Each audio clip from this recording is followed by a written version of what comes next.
Salut à tous et bienvenue sur ce JCN Répond du mois d'octobre. Alors Flo, on va parler de quoi ce mois-ci? De plein de choses, de récup, de vélo, de matériel, de tout. Raconte-nous. Ouais, tout à fait mon Lolo, comme tous les mois, on prend un peu tous les thèmes, toutes les questions que vous nous envoyez. Je tiens d'ailleurs à préciser que je comprends que pour certains ce soit un peu frustrant, on ne peut pas tout prendre et notamment il y a beaucoup de propositions de concepts vidéo. Du coup celles-ci on les prend pas parce que c'est pas des questions auxquelles on peut répondre, mais on les met de côté et on essaiera de produire des vidéos qui correspondent à vos propositions. Allez, je commence de suite avec la première question, le plus fort des Hugo qui nous dit: est-ce que vous auriez des conseils pour bien récupérer après une grosse sortie ou compétition? Lolo, vas-y, dis-nous. Attends, si c'est le plus fort des Hugo, normalement, il n'a pas besoin de récupérer. Ah bah si, tout le monde doit récupérer, Lolo. Même si t'es le plus fort, tu gagnes la course, il faut quand même récupérer. Ouais, c'est vrai. Bon, Hugo, trêve de plaisanterie. Des conseils pour récupérer. Déjà, les entraînements que tu feras après tes courses. Donc déjà, tu te cales au moins 3 jours où tu vas t'entraîner très light. C'est faire une sortie d'1h30, récup active, une journée de repos et une sortie de reprise des entraînements. Ensuite, sur la nutrition, je te conseillerais de faire pareil, de refaire tes stocks assez vite en glucides, mais de manger assez light les jours où tu roules pas beaucoup. Ça repose ton organisme parce que forcément, plus tu lui donnes à manger, plus il travaille. Mais plus il travaille, moins il pense à récupérer. Donc, tu lui donnes à manger, mais light, encore une fois. Pense à beaucoup t'hydrater et refaire aussi tes stocks de minéraux. Donc, varie tes eaux. La ceinture, par exemple, moi c'est ma préférée, c'est pour ça que je te la conseille. Elle est très salée, mais aussi tu peux utiliser toutes les autres. Mais pense à beaucoup t'hydrater derrière pour bien récupérer. Par-dessus, tu peux aussi rajouter les chaussettes de contention, mettre les pattes en l'air. Et le top du top, c'est d'aller te faire masser. Voilà, ça c'est le mieux, c'est le must. On pourrait rajouter, selon la saison, l'eau froide. On le sait que les bains d'eau froide, forcément, on ne va pas vous les conseiller au mois de janvier, mais on sait que ça aide beaucoup sur la récupération. Il y a eu la période de la grande mode de la cryogénie. On sait maintenant que l'eau vraiment glacée a les mêmes effets sur les muscles. Ça peut vraiment aider à récupérer. Voilà, il y en a certains qui vont utiliser aussi l'électrostimulation, qui peut être un complément pour récupérer musculairement du moins. Et voilà, mais avec déjà toutes les règles de base qu'a donné Loïc, a priori tu récupéreras plus facilement et plus rapidement. Et on pourrait terminer sur évidemment le sommeil. C'est important le sommeil, il faut pas jouer avec. Si tu veux récupérer plus vite, il faut dormir longtemps et régulièrement. On passe à la deuxième question, Lolo ? Ouais, la deuxième question, elle nous vient de Baptiste N qui nous dit, bon je repose ma question pour une prochaine fois, est-ce que le matériel est un réel impact sur les performances des coureurs pros? Parce qu'il nous dit, est-ce que les équipes qui roulent en canyon ou en spé ou un Lapierre sont favorisées ou pénalisées par rapport aux autres, les machines, la différence et tout ça? J'ai envie de te répondre oui. Oui Baptiste, parce que toutes les marques ne font pas les mêmes qualités entre guillemets de vélo et certaines sont un peu moindres par rapport à d'autres. Je ne vais pas citer de nom parce que je n'ai pas envie de faire de favoritisme non plus, même si Colnago c'est le top et Canyon c'est le top. Voilà. Mais cependant, j'ai envie de te dire, oui, il y a des efforts qui sont produits, qui sont totalement différents. Je l'ai déjà évoqué avec d'autres coureurs quand j'étais coursier. Ou des coureurs qui étaient dans mon équipe, qui sont partis dans d'autres équipes et qui me disent mais attends, ça n'a rien à voir, là je fais 30 watts de moins mais je roule aussi vite qu'avant, enfin tu vois, donc oui le matériel a un réel impact sur la performance du coureur, voilà. Et oui, c'est un sujet tabou, Lolo, c'est vrai chez les pros parce que souvent les sponsors financent aussi les équipes en grande partie, les équipementiers, donc c'est difficile d'en parler. Mais voilà, nous on le dit sans tabou, oui il y a des différences et il y a des différences importantes en fonction des équipementiers. Donc voilà, mieux vaut quand on change d'équipe bien demander qui va équiper les vélos aussi. Je passe à la question suivante, Lolo. De Freddy qui nous dit « Salut, j'ai malheureusement pas les moyens de m'offrir un home trainer. En plus, pas de connexion internet pour Zwift. Alors comment s'entraîner efficacement avec des rouleaux 3 bandes ?» Eh bien, bonne nouvelle Freddy, on est en train de travailler sur une nouvelle série d'entraînement en intérieur que tu pourras regarder sur YouTube et on essaiera de te tenir compagnie tout en te proposant des séries pour travailler différents aspects de ta préparation en hiver. En attendant que celle-ci soit montée, eh bien, tu peux déjà retrouver celle qu'on a fait la saison dernière en tapant séance home trainer, JCN en français. Et voilà, ça pourra t'aider à travailler différents aspects. tout en te sentant un peu moins seul. Au bout d'un moment, tu vas en avoir marre de voir nos gueules, à mon avis. Ouais, c'est clair. Déjà, moi, j'en ai marre de voir la mienne, alors t'imagines. Et merci Flo. Et en plus, le pire, c'est que tu vas en faire un paquet avec moi de ces séances parce que c'est quasiment moi qui les ai toutes faites. Donc voilà. Bref, je passe à la question d'après. Julien Rossignolo. Putain, c'est un pote de Campagnolo apparemment. Tu peux le dire, Flo, avec ton accent? Julien Rossignolo. Ah putain, c'est beau, ça chante. Bref, qui nous dit quel avenir du vélo à patin faut-il vendre pour passer à disque? C'est une question intéressante. Ouais, franchement, grave. Moi, je serais partisan de garder mon vélo à patin, tu vois, pour pouvoir faire des coups de ouf et racheter du matos à moins cher, tu vois, pas cher à côté. Cependant, je pense que tout le monde va passer au disque et ça va être de plus en plus compliqué. À long terme, hein, je dis, de trouver du matériel. Mais moi, tu sais, j'aime bien faire différemment des autres. Donc, j'ai envie de te dire, garde ton vélo à patin, c'est la classe. Déjà c'est la classe. Voilà, t'as un vélo à patin, c'est la classe. Alors que le vélo à disque, bon, t'es avancé dans le truc. Je pense que ce sera peut-être aussi un jour un vélo à patins. Tu sais, il y a des choses qui reviennent, comme le titane, l'acier. Ce sera peut-être aussi une mode. On sait que le monde du vélo en général, on aime bien le côté rétro. Je pense qu'on n'en est pas là. On est dans une phase d'entre-deux où clairement, des patins, on en aura encore. On aura au moins du rechange pendant une dizaine d'années. Donc il ne faut pas trop stresser. Ça marche très bien. On ne va pas revenir sur le débat. Donc, il ne faut pas te stresser pour vendre tout de suite, surtout que c'est compliqué de racheter en ce moment dû à la pénurie. Mais oui, il est possible qu'il y ait un moment entre deux où le patin revienne à la mode pour d'autres raisons. Je prends une autre question, mon Lolo, qui est celle de Robert, qui nous dit « Salut JCN, petite question pour le JCN répond. J'ai vu que Trek faisait des compartiments de stockage dans le cadre, pour y mettre notamment chambre à air, des monte-pneus, sur des vélos de route.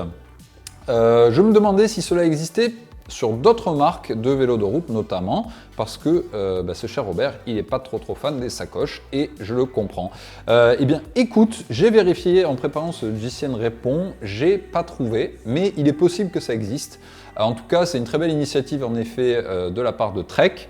Après, personnellement, je suis fan sans l'être parce que avoir un truc qui se balade dans le cadre, ça peut aussi être assez énervant. En tout cas, si vous utilisez ces trappes, faites en sorte de bien solidariser le tout à l'intérieur pour pas que ça se balade. Il y a des solutions intermédiaires, on en a parlé il n'y a pas très longtemps, comme Shimano et d'autres marques qui le proposent, enfin Shimano à travers sa marque Pro, qui propose des porte-bidons avec compartiment intégré par exemple.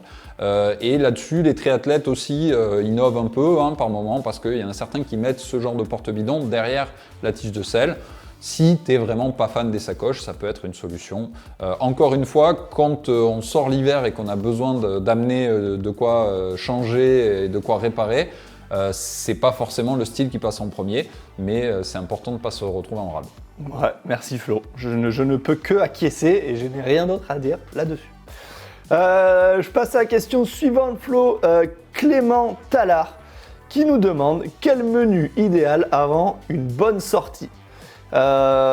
Écoute, j'ai envie de te dire qu'on a fait une vidéo à ce sujet avec ma routine journalière quand j'étais coureur. Pour moi, le menu idéal, c'est la quinolette. Voilà, c'est le quinoa omelette. Tu fais ton quinoa, tu fais tes œufs au plat, tu mets tes œufs au plat dans ton quinoa. Et tu chamboules le tout et ça te fait la quinolette. Voilà. Pour moi, c'est le menu idéal. Après, tu as mon classique petit-déj aussi dans cette vidéo. Donc, je t'invite quand même à aller voir cette vidéo. Je pense que tu vas apprendre quelques trucs et ça va te donner 2-3 petits indices sur quoi manger avant tes sorties très compliquées.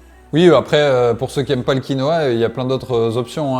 L'idée, c'est quand même de charger un minimum en féculents. Voilà, il y a ceux qui n'aiment pas le gluten non plus, donc ça peut être du riz. Enfin, il y a plein de possibilités, mais il faut quand même un minimum chargé en carbohydrates, notamment. Voilà, pourquoi pas tenter la quinolette et dites-nous en commentaire ce que vous pensez des recettes de Lolo, si vous voulez qu'on se mette à faire des petites recettes, comment on fait des pâtes au pesto par exemple, ça pourrait être marrant, un sujet de vidéo un peu différent. Alors j'ai une question qui n'en est pas une mais qui est une suggestion, je sais qu'en intro j'ai dit qu'on les prenait pas trop, mais celle-là je tenais à y répondre parce que l'idée est très bonne, c'est Julien qui nous dit « Je vois que le compteur ne fait que grimper, 92 000 abonnés, bravo, qu'avez-vous prévu comme truc de fou pour les 100 000 abonnés ?» Je propose quelque chose maintenant que les temps sont meilleurs. Alors je sais pas où tu as vu que les temps étaient meilleurs. Parcourir un mini tour de France par étapes à la rencontre des abonnés pour découvrir les plus belles routes de notre pays. Alors je tenais à la prendre parce que je trouve que l'idée est géniale. Même si, comme tu pourras le comprendre aisément, elle est particulièrement compliquée d'un point de vue logistique à organiser. Raison pour laquelle je ne pense pas qu'on sera en mesure de le faire pour les 100K. Par contre, je te promets qu'on la garde dans un coin de notre tête et que si on a l'occasion de la réaliser en 2022 un peu plus tard, on le fera. Pourquoi je ne pense pas que ce sera faisable? Parce que comme tu l'as dit, ça grimpe vite et selon les prédictions, on devrait arriver aux 100K entre fin d'année, début d'année suivante. Donc au mois de janvier, je ne pense pas que ce soit réalisable. Mais on a déjà mis de côté pas mal de vos idées farfelues pour faire un beau défi, voire peut-être plusieurs défis. Voilà, vous en faites pas, il y a plein de trucs qui arrivent. Lolo, dis-nous la question suivante. Là. Bah moi c'est une question sans être une question, c'est Loulou RPZ qui nous dit « Mon objectif c'est de monter le Ventoux, un mot pour m'encourager ?» Bah voilà, force et honneur frère. Nous on l'a fait, on a galéré, force et honneur. Bah, j'ai que ça à te dire. Va mourir en paix là-bas, tu seras bien. Mais non, sois pas si pessimiste. Le Ventoux, déjà choisis bien ta saison parce que là on n'arrive pas vers les moments les plus faciles pour le monter. Donc tu as le temps de te préparer et au printemps l'année prochaine, tu y arriveras, c'est sûr. Monte à ton rythme, pars pas trop vite et tu verras, c'est magnifique vu d'en haut. Loïc, je prends dans les questions Instagram, on a eu pas mal de demandes très variées, notamment comment on fait pour trouver des itinéraires gravel sur Komoot. Alors, je vais répondre rapidement parce que je pense que ça nécessiterait plus une vidéo spécifique. On a fait pas mal de choses avec Komoot, c'est un outil qu'on utilise beaucoup. Et bien, tout simplement, quand tu crées ton itinéraire, tu peux choisir la catégorie, donc vélo de route, gravel, VTT, vélo à assistance électrique même. Tu peux choisir tout ce que tu veux. Et du coup, tout simplement, en fonction de la catégorie que tu définis, Komoot va te proposer des itinéraires adaptés, donc rien de plus simple. Flo, il y a une question là, elle est pour toi. Tu sais, sur Instagram, il y a un mec qui nous dit, enfin un mec, c'est Luc TLC, il nous dit « À quand une vidéo Biking Man ?» Elle est pour toi celle-là, parce que c'est toi qu'il faut qu'il fasse le Biking Man. Pourquoi tu dis qu'elle est pour moi? Déjà, si vous voulez une vidéo sur qu'est-ce que le Biking Man, comment ça marche, etc., on en a déjà fait toute une série, donc ça, c'est déjà fait. Par contre, si vous voulez que nous, on fasse le Biking Man, ça a été évoqué plusieurs fois sur la chaîne. Je redonne l'explication de pourquoi on ne l'a pas fait. Malheureusement, parce qu'à cause du Covid, on avait envie de le faire. Ça a été une première fois annulé, puis repoussé. Et puis, d'un point de vue timing, c'était compliqué. On était prêt à un moment donné. Finalement, là, ça a été repoussé à un moment où on ne l'était plus. Bref, on avait même ambitionné de remplacer le Biking Man par une autre épreuve qui était la Rad Race, assez similaire, qui a été à son tour annulée. Bref, un jour on y arrivera, on fera une épreuve d'ultra distance, c'est probable. En tout cas, voilà les raisons pour lesquelles en 2021 on n'a pas réussi à organiser tout ça. Mais vous en faites pas, on arrivera à organiser un truc similaire. Ça me donne l'occasion de féliciter notre meilleur ambassadeur sur ce type d'épreuve qui est Steven Le Yarrick, notre poteau qui est venu pas très loin de chez moi pour faire la course entre les deux volcans en ce début de mois d'octobre. Et qui a pris une belle 5e place, sachant qu'il y avait quand même du sacré D+, c'était pas franchement fait pour lui.